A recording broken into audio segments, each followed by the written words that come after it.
50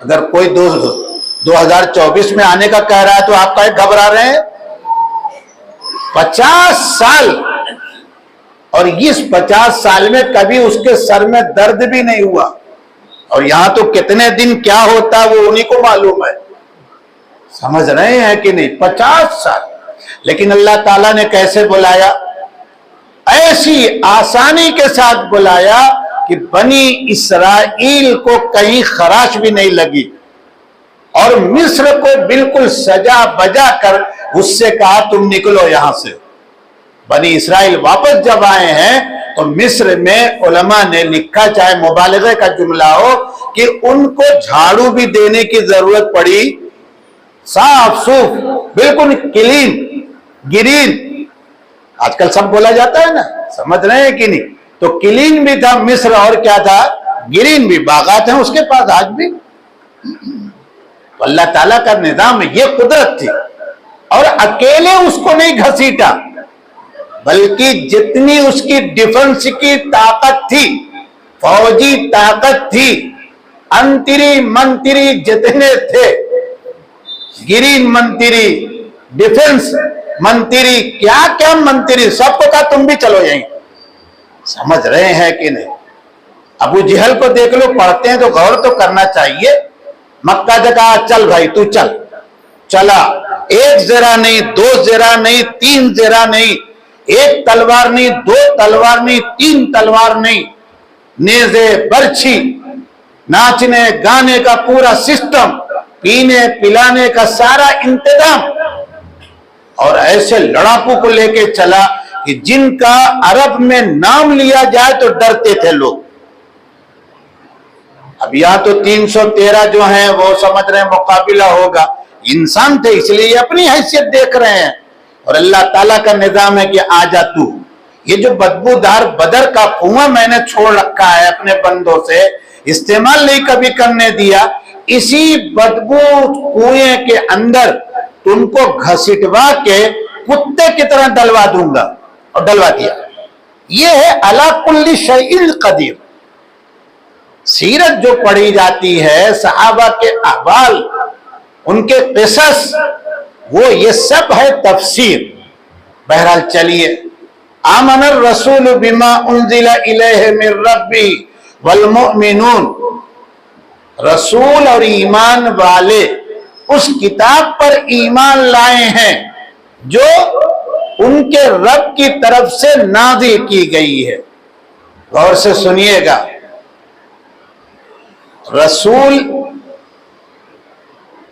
رسول پر جو کتاب آسمان سے نازل ہوتی ہے، سب سے پہلے رسول اسی پر ایمان لاتا ہے، یعنی سب سے پہلا آسمان کے نیچے اس دھرتی کے اوپر اللہ پر ایمان لانے کا ذمہ دار کون ہے؟ رسول، نبی۔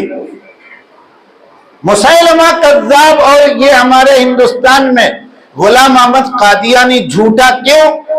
اس کا ایمان خود قرآن پر ہے ہی نہیں، اس کا ایمان اپنی کتابوں پر نہیں ہے جو اس نے لکھ رکھا ہے، بکواس۔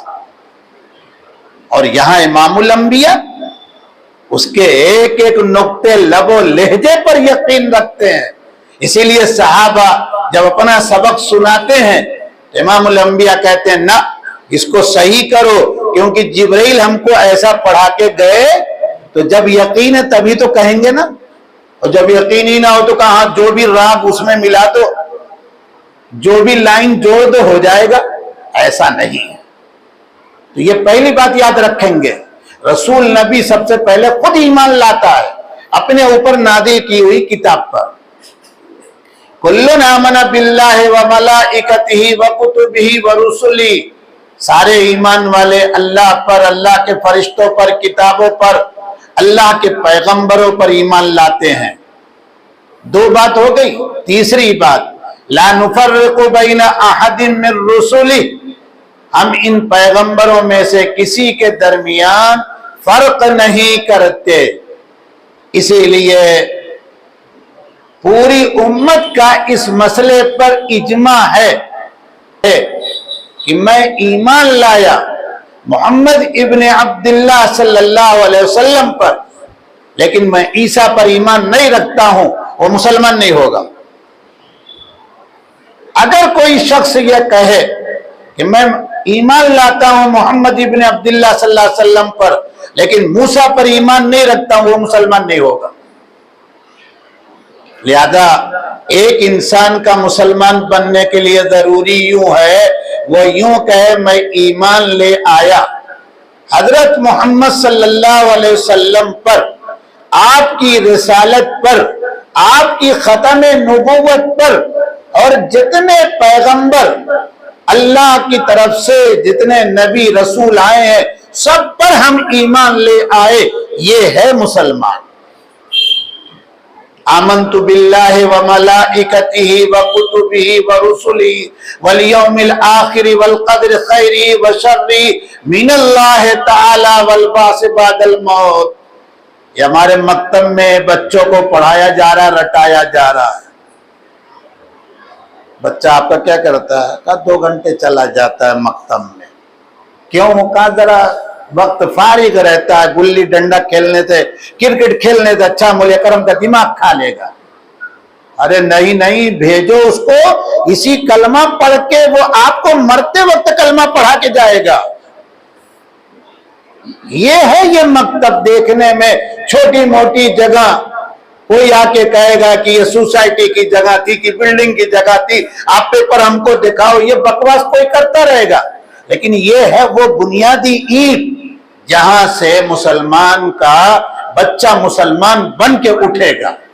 اور پھر یہ بچے کبھی بھی انشاءاللہ یہاں کے 5 سال یعنی ان مکاتب کے 5 سال لگا کے گیا، انشاءاللہ ثم انشاءاللہ ان بچوں میں 99 بچے کبھی کافر نہیں ہوں گے، مشرک نہیں ہوں گے، کبھی دباؤ میں آ کر ایمان کو نہیں چھوڑنے والے ہیں۔ ڈاکٹر بنیں گے یہ، انجینئر بن جائیں گے یہ، کیوں؟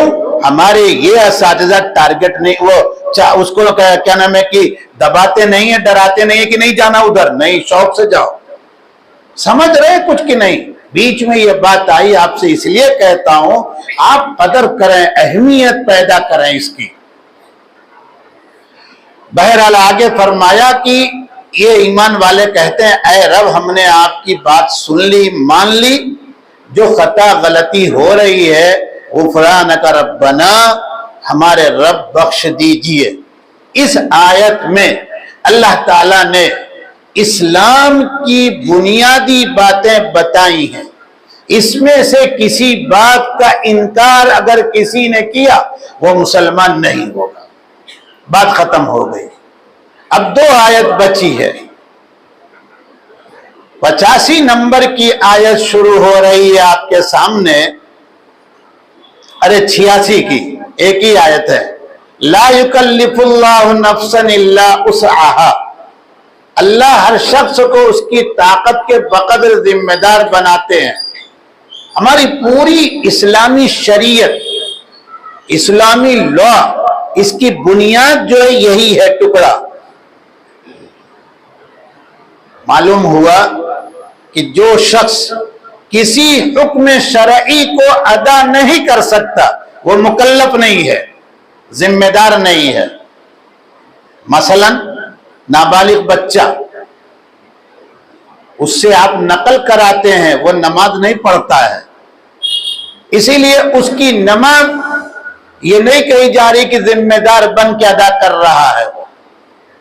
پاگل، وہ آپ کو آ کے تحیہ سنا رہا ہے لیکن ہے پاگل کا پاگل، سویا ہوا آدمی۔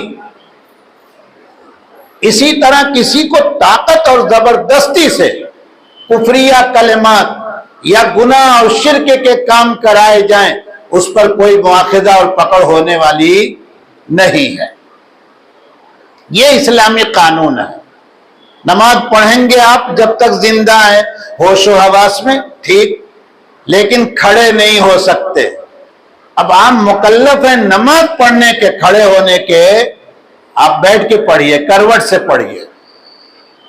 روزہ نہیں رکھ سکتے آپ، بیماری بڑی خطرناک ہے، یا اس عمر کو پہنچ چکے ہیں جہاں ہوش و حواس رہتا نہیں ہے، لیکن فدیہ دینا پڑے گا، اس کے آپ مکلف ہیں یا آپ کا ولی دے گا۔ اس کے بعد فرمایا لہا ما کسبت وعلیہا ما اکتسبت، بہت بنیادی بات کہی ہے، جس نے جو بھی نیک کام کیا اس کا ثواب اسی کو ملے گا، اور جس نے جو گناہ کیا اس کی سزا۔ اللہ تعالیٰ نے یہ قرآن اس ملک میں پوری دنیا میں جو بھیجا اسے ہی آٹومیٹک چلا نہیں آیا، اللہ کی طرف سے پوری حکمت ہے۔ ہمارے ہاں جو لوگ اکثریت میں ہیں، خاص طور سے ان کا وہ طبقہ جو اصل اپنے کو سب کچھ کہہ رہا ہے، زیادہ اس سے اشارہ نہیں کروں گا، ان کے یہاں ان کی کتابوں میں یہ بات لکھی ہے، اگر کوئی شخص پیدا ہوا اور دنیا سے جاتے ہوئے لڑکا چھوڑ کے نہیں گیا، لڑکی سر پہ ہے، تو یہ آدمی نرک سے بچ نہیں پائے گا، نرک دوزخ سے۔ اولاد ہوگی وہ بھی لڑکا، تو وہ کیا کرے گا؟ اس کو سورگ میں پہنچا دے گا۔ یہاں ایسا کوئی قاعدہ وعدہ نہیں بنا ہے کہ مسلمان پیدا ہو اور 5 اس کے لڑکے ہوں، تو ویسے ہی اولاد مسلمان کو زیادہ کہہ رہی ہے کہ زیادہ ہیں، وہ سب جنت میں لے کے چلے جائیں گے، ایسا کچھ ہونے والا دھوکہ میں نہ رہیے گا۔ وہ آیت بھی سنا کیجئے، پوچھا کیجئے، جس میں اللہ تعالیٰ نے میدان حشر کا نقشہ کھینچا ہے، یوم یفر المرء من اخیہ وامہ وابیہ وصاحبتہ وبنیہ لکل امرئ منہم شأن یغنیہ۔ اس دن کے بارے میں تم فکر کرو، دیکھو کون سا دن؟ جس دن باپ سے بیٹا بھاگے گا، بیٹا باپ سے بھاگے گا، بھائی بھائی سے بھاگے گا، حتیٰ کہ بی بی زلیخا بھی شوہر کو چھوڑ کر بھاگے گی۔ سمجھ رہے ہیں؟ جس پر ہم فدا ہیں رات دن، اس سے بھی تم کہو گے کہ نیکی دے دو، کہا جاؤ میاں جاؤ، وہ ہندوستان کا مسئلہ تھا، وہاں ہم تمہارے چکر میں پڑے تھے، یہاں تو ہمارا خود ہی حال برا ہے۔ یہ یاد رکھنے کی ضرورت ہے، قرآن اللہ کا کلام ہے، یہ سمجھ رہے ہیں کچھ کی نہیں؟ اللہ کا دین تماشا نہیں ہے، اس کے علاوہ جتنے بھی دھرم ہیں سب تماشا ہیں، یہ آپ سمجھ کے دماغ میں بات بیٹھا کے رکھیے گا۔ اللہ کا دین عبادت ہے، اس کے احکامات پر عمل کرنے میں نجات ہے، اس کے احکامات پر عمل کرنے کے بعد اللہ کی خوشی ملے گی۔ اللہ جب خوش ہو گیا، وَرِضْوَانٌ مِّنَ اللَّهِ أَكْبَرُ، تو اب اللہ تعالیٰ کہہ دیں جنت میں چلے جاؤ، یا اللہ پاک یہ کہیں کہ یہ ویٹنگ روم ہے وہاں بیٹھو، کہا جائے گا رب آپ تیار، آپ راضی، ہم کو کوئی مطلب ہے؟ ارے سمجھ رہے ہیں کہ نہیں؟ آقا مالک جب راضی ہو تو اب آپ وہاں محل مانگیں گے اس سے، ارے تمہاری خوشی بہت بڑی بات ہے۔ اس کے بعد اب اخیر کی یہ 2-3 سطریں جو بچی ہیں دعائیہ ہیں، اس کا ترجمہ تو ہو ہی چکا ہے، 2-3 بات خالی سن لیں۔ پہلی بات تو یہ، حضرت عطا ایک بڑے تابعی ہیں، حضرت عبداللہ ابن عباس رضی اللہ تعالیٰ عنہ کے شاگرد ہیں۔ ان کی روایت ہے کہ سیدنا جبریل علیہ السلام نے یہ آیتیں جو دعائیہ ہیں جب تلاوت کی تو آپ ہر جملے کے ساتھ، یعنی جب انہوں نے کہا ربنا لا تؤاخذنا ان نسینا واخطانا، تو آپ نے کہا آمین یا رب العالمین۔ معاذ بن جبل رضی اللہ تعالیٰ عنہ مشہور صحابی ہیں، انصاری ہیں، بڑے فقیہ ہیں، ان کی روایت یہ ہے، ان سے مروی ہے کہ جب یہ آیتیں وہ پڑھتے تھے تو وہ آمین کہا کرتے تھے۔ اسی لیے فقہاء نے لکھا ہے، توجہ سے سنیے گا، کوشش کیجئے گا کہ عمل شروع ہو، کہ جب ہم دعا میں یہ دعائیہ کلمات کہیں، چھوٹے لفظوں میں کہوں، جب دعا میں یہ دعا مانگیں تو رک کے آمین یا رب العالمین اور یا صرف آمین کہیں بیچ بیچ میں۔ اور اگر نفل نماز پڑھ رہے ہیں اور یہ آیتیں یاد ہیں، اس کی تلاوت آپ کر رہے ہیں، تو نفل نماز میں بھی آپ ربنا لا تؤاخذنا ان نسینا واخطانا کہا تو آپ اس کے آگے آمین یا رب العالمین یا آمین صرف کہیے، پھر آگے کا جملہ جب پڑھیے من قبلنا تک تو آمین یا رب العالمین، پھر آگے لا طاقت لنا بھی وہاں بھی آمین یا رب العالمین یا صرف آمین، اور اخیر میں فانصرنا علی القوم الکافرین پر پہنچے تو آمین یا رب العالمین کہیں۔ عمل کریں گے انشاءاللہ، طاقت پیدا ہوگی، قوت پیدا ہوگی۔ حضرات صحابہ تابعین نے بڑی امانت کے ساتھ ہم تک یہ ساری باتیں پہنچائی ہیں۔ نسیان اور خطا، نسیان کہتے ہیں بھول کو، جانا تھا ادھر چلا گیا۔ خطا کس کو کہتے ہیں؟ خطا میں آدمی کام کر تو لیتا ہے، کرتا ہے ارادے کے ساتھ، لیکن نیت اس کی ہوتی نہیں ہے۔ مارنا تھا کسی اور کو اور ہاتھ پڑ گیا، یہ ہے خطا۔ انسان دو طرح کے عمل کرتا ہے، بھول کے کہے گا یا غلطی جس کو آپ کہتے ہیں، خطا مانے غلطی، اسی لیے فوراً چلتے ہوئے آپ کہتے ہیں سوری سوری۔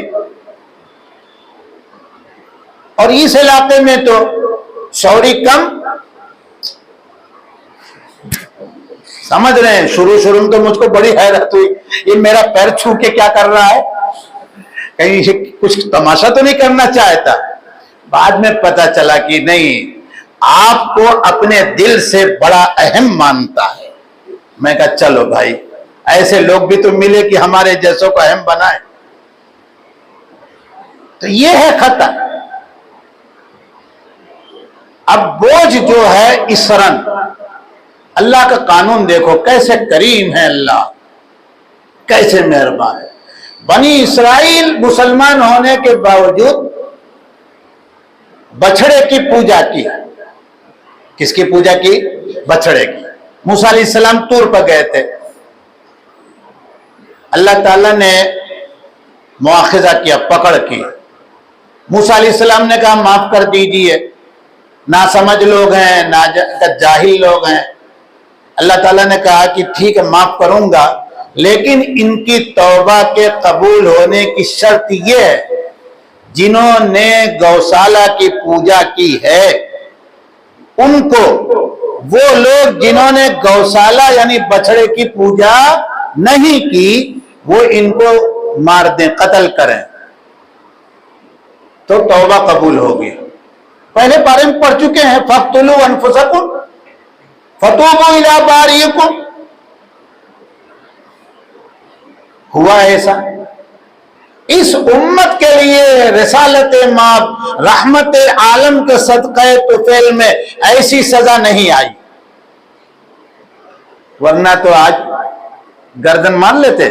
ارے میاں، اگر کسی نے کبھی کہہ دیا تو اسی کی گردن مار دیتے جا کے، کہ نہیں ہم تو مسلمان وہ ہیں جہاں یہ پیشانی اللہ کے علاوہ بھی جھکتی رہے۔ آپ کو ادھیکار نہیں یہ کہنے کا کہ ہم کافر ہو گئے، مشرک ہو گئے، یہ حال ہے۔ لیکن بنی اسرائیل کے وہ ایمان والے جو موسیٰ علیہ السلام کے ساتھ پکے ایمان والے تھے، وہ اپنی جگہ ڈٹے رہے اور اپنے رشتہ داروں کو، بیٹوں کو، باپ کو انہوں نے قتل کیا۔